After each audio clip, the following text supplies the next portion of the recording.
With anime being on decline for the last 1,000 years or so, at least according to the internet, it was saved by a single anime that has defined anime ever since, bringing anime fans back together in harmony, discussing the finer parts of this charming show, and clamoring for more. And if you couldn't guess, it's Sword Art Online. The show was written by Hideki Anno after the depression he fell into after the failure of Neon Genesis Waifu Wars. And the struggles he must have felt during his time really shine throughout the characters, with the problem he's stuck in an actual game, with it being an allegory of the rut he was in during this time. But before I get ahead of myself and the deeper themes, let's go into the director. The show was directed by the critically acclaimed Hayao Miyazaki, known for his great works on Ikki-Tousan, among other shows. But I do feel this is one of his weaker directing roles, but the writing makes up for his few shortcomings.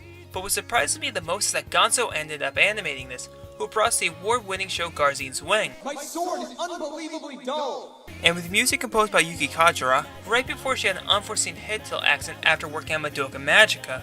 But where do I even start with a show as hard-hitting as this? Well, let's start with the characters. Kirito is a complete badass, strategically taking out his enemies as he tries to balance his harem of strong females that assist him. Then we have Asuna, who goes really far into her roleplay, to the point you actually might think she could fall in love with someone as cool as him.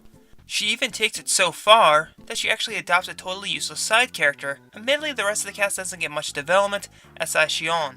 However, that's in the second season, and that's when they get to Elfheim Online, and she's a cat in there for some reason.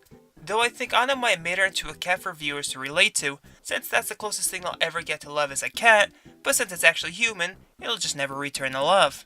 Also, cats don't return love either, so either which way, they were boned. But seeing each place with how the characters interact with the world is refreshing to see.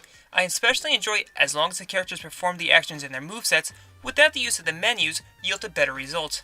Since, come on, Dot Hack would never do anything like this. And while I don't want to give away too many of the themes, but I also enjoy the show finds time to slice in how important it is to work together. Unless you're a Kirito, everyone else sucks in comparison.